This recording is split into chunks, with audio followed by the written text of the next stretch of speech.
मलकागंज गांव में गरीब अनुराधा मिट्टी के मटके बनाकर बेचा करती थी। अनुराधा के पति की तबीयत कई दिनों से खराब थी। डॉक्टर ने उसे टीबी की बीमारी बताई थी और उसे बेड रेस्ट की सलाह दी थी। मोहन की बिस्तर पकड़ लेने से अब घर की सारी जिम्मेदारी गरीब अनपढ़ अनुराधा पर आ गई। अब उसने अपने पति का काम संभाल लिया और वो मटके बेचकर अपने परिवार का पालन पोषण करती थी। उसके परिवार में उसका पति, सास और 2 बेटियां थी। एक रोज अनुराधा ठेले पर मटके लेकर बेचने निकली थी तो उसकी छोटी बेटी भी उसके साथ आ गई। बड़ी देर तक कड़ी धूप में खड़े रहकर अनुराधा ग्राहकों के आने का इंतजार करने लगी। काफी देर तक भी जब कोई नहीं आया तो थक हार कर 5 साल की रेनू अपनी माँ से बोली, माँ, हम घर कब जाएंगे? बहुत भूख लग रही है और इस धूप में, इतनी गर्मी में और खड़ा नहीं हुआ जा रहा। इसीलिए तो कहती हूँ तू सबके साथ घर पर रहा कर और थोड़ी देर रुक जा, कुछ मटके बिक जाएं तो फिर हम घर चलते हैं। तभी वहाँ से कुछ लोग गुजरते हैं जिन्हें देख अनुराधा उनसे कहती है, भाई साहब, मटका ले लीजिए, इसके अंदर रखा पानी कई घंटों तक ठंडा रहता है। अरे आज के जमाने में भला कौन मटके का पानी पीता है? आजकल तो हर कोई फ्रिज का पानी पीता है। और नहीं तो क्या, इस मटके में तो कुछ घंटे ही पानी ठंडा रहता होगा, लेकिन फ्रिज में से तो जब मर्जी ठंडा पानी निकाल कर पी सकते हैं। इसी तरह सब उसे नजरअंदाज करके चले जा रहे थे। सारा दिन धूप में खड़े रहने के बाद मुश्किल से अनुराधा के 2-3 मटके ही बिक पाते हैं, जिसके चलते अनुराधा मायूस हो जाती है। शाम को वो मटके लेकर घर आ जाती है। माँ गई, माँ गई, माँ, हमें कब से भूख लगी थी, तुमने लौटने में कितनी देर कर दी। बाबा और दादी ने भी सुबह से कुछ नहीं खाया है। हाँ बहू, और घर में कुछ राशन भी नहीं था, नहीं तो मैं ही कुछ बना देती। आप चिंता मत कीजिए माँ जी, मैं अभी बाजार से थोड़ा आटा ले आती हूँ। आज ज्यादा बिक्री तो नहीं हुई, लेकिन जितनी हुई है उससे आटा तो आ ही जाएगा। उसे हम टमाटर की चटनी के साथ खा लेंगे। अनुराधा बाजार से आटा लाती है और तपती गर्मी में चूल्हे पर सबके लिए रोटियां बनाती है। चटनी के साथ रोटी खाकर सब लोग सो जाते हैं, लेकिन इस तपती गर्मी में किसी को भी नींद नहीं आती। सभी गर्मी से करवट बदलते रहते हैं। अचानक से आधी रात को रेनू रोने लगती है। क्या हुआ रेनू, तू रो क्यों रही है? माँ, देखो ना, गर्दन में बहुत खारिश और जलन हो रही है। हे राम, ये तो गर्मी के कारण तेरे शरीर पर लाल लाल दाने हो गए। तू रुक, मैं अभी तुझे नीम का लेप बनाकर लगा देती हूँ। अनुराधा नीम की पत्तियों का लेप बनाकर उसकी गर्दन पर लगा देती है और अपनी गरीबी को कोसते हुए रोने लगती है। आज हमारी गरीबी की मार हमारी बच्चियों को भी झेलनी पड़ रही है। आज हमारे घर पर पंखा होता तो इतनी तकलीफ ना होती।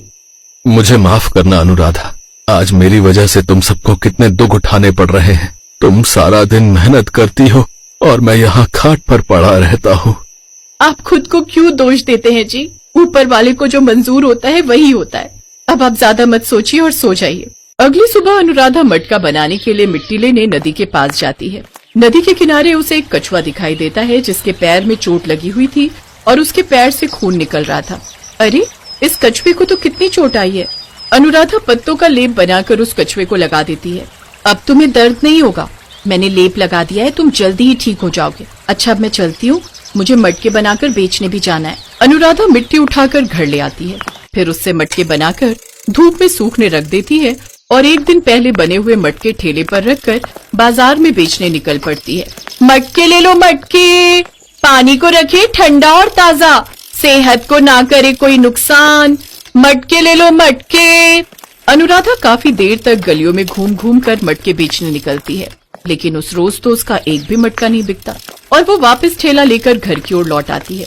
रास्ते में उसे वही नदी नजर आती है। वो उस नदी के किनारे बैठकर रोने लगती है। हे भगवान, आज तो बोनी तक भी नहीं हुई। खाली हाथ घर जाऊंगी तो बच्चों को क्या जवाब दूंगी? वो सब भूखे पेट मेरे आने की राह देख रहे होंगे। इतनी मेहनत करने के बाद भी ना तो मैं अपने परिवार को इस गर्मी से बचा पा रही हूँ और ना ही उन्हें पेट भरने के लिए खाना दे पा रही हूँ। अपनी आंखों के सामने अपने परिवार की लाचारी मुझसे अब नहीं देखी जाती। इससे तो अच्छा होगा कि मैं इस नदी में कूदकर आत्महत्या ही कर लूं। अनुराधा की सारी बात सुनकर वो कछुआ पानी से बाहर आ जाता है। नहीं नहीं, ऐसा मत करना।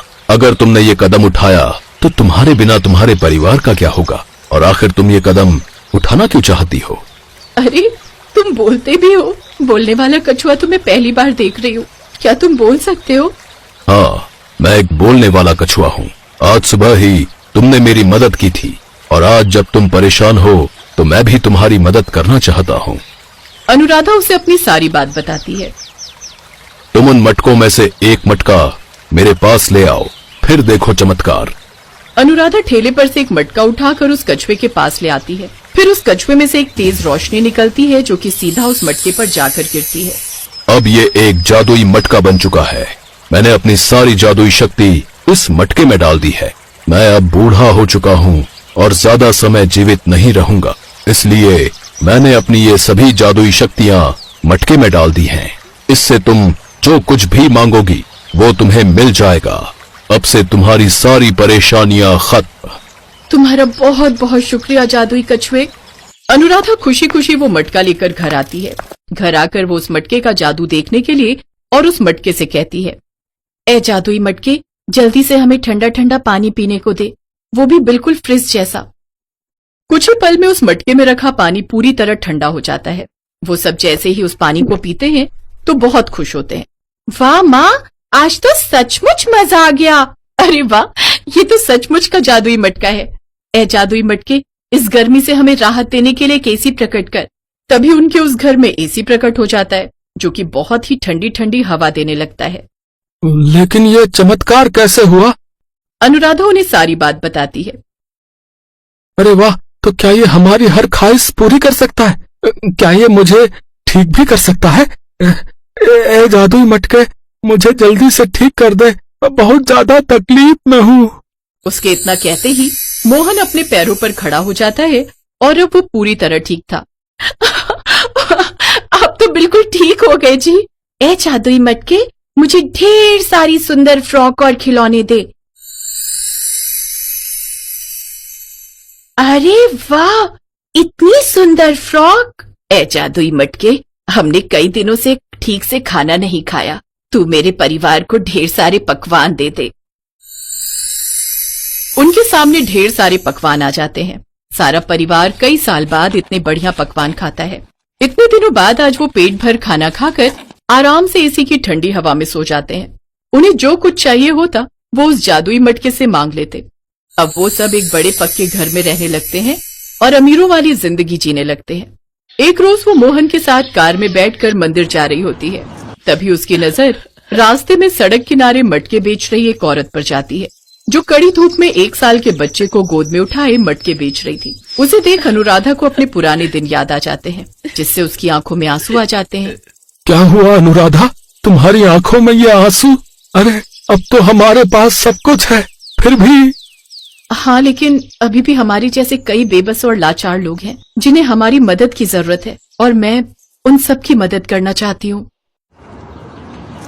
अनुराधा उस जादुई मटके से कई सारा जरूरत का सामान मांगकर उन गरीब लोगों को बांटती, जैसे एसी, कूलर, फ्रिज, कपड़े, राशन। फिर उन्हें गरीबों में दान करती।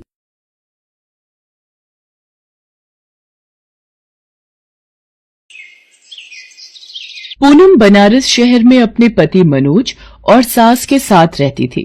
पूनम का पति जिस फैक्ट्री में नौकरी करता था वो बंद हो गई थी, जिसकी वजह से मनोज के पास अब कोई काम नहीं था। एक दिन पूनम ने मनोज से कहा, सुनो जी, क्यों ना हम अपना ही कोई काम शुरू करें। आपको तो पता ही है कि मैं अच्छा खाना बना लेती हूँ और मैंने सुना है आजकल ढाबे और होटल का काम बहुत चल रहा है और हमारे इस एरिया में कोई ढाबा नहीं है। हम अपना ढाबा खोल लेते हैं। पूनम, तुम्हें पता है हमारे पास अभी इतने पैसे नहीं है कि हम कोई काम शुरू कर सकें, और ढाबे पर लगाने के लिए हमें पैसे चाहिए।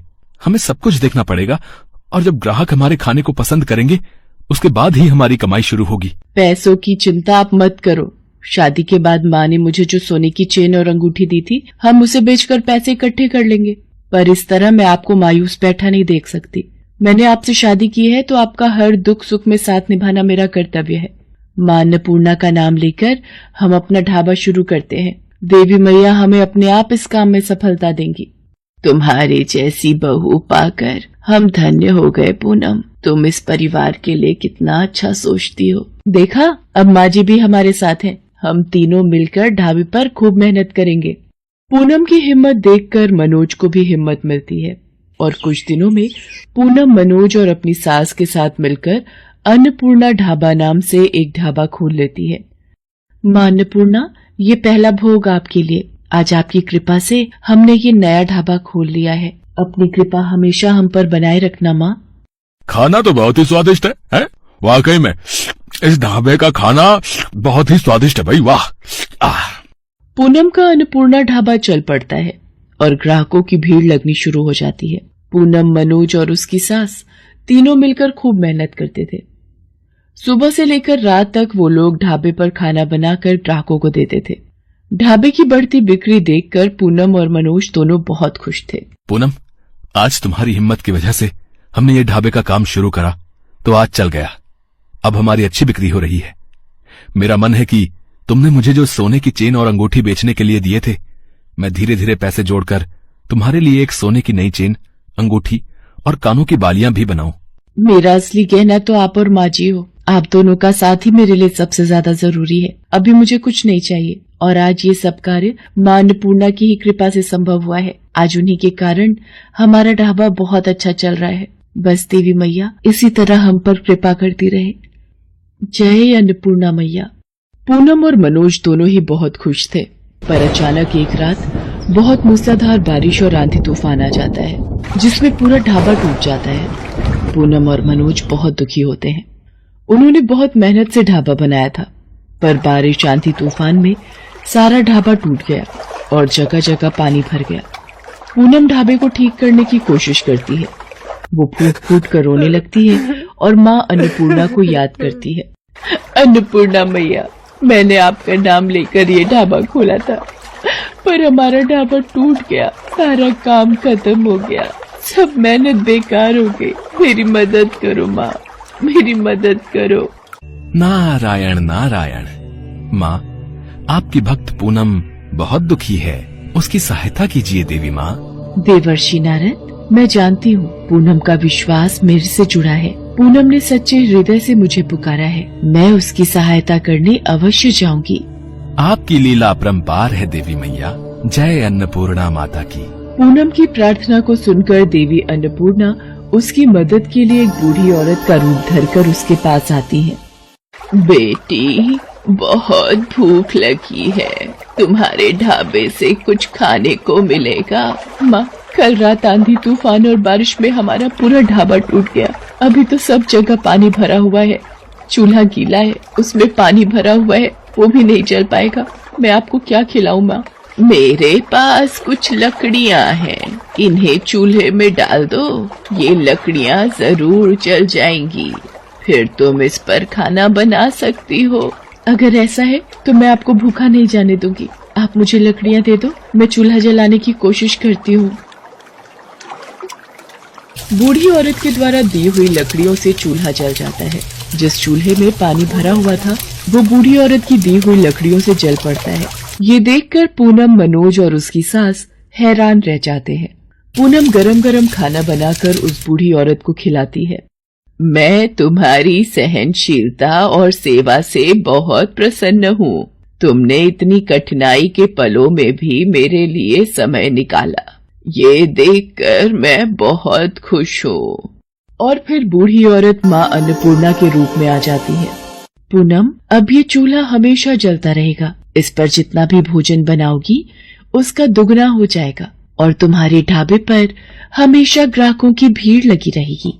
जो भूखों को भोजन खिलाता है उन पर मेरी कृपा हमेशा बनी रहती है। मेरा आशीर्वाद सदैव तुम्हारे साथ है। अब तुम्हें कभी कोई दुख नहीं होगा। हे देवी मैया, आज आपके दर्शनों को पाकर मैं धन्य हो गई। और फिर माँ अन्नपूर्णा के आशीर्वाद से पूनम ढाबे को फिर से शुरू करती है। उसके जीवन की सारी परेशानियां दूर हो जाती हैं।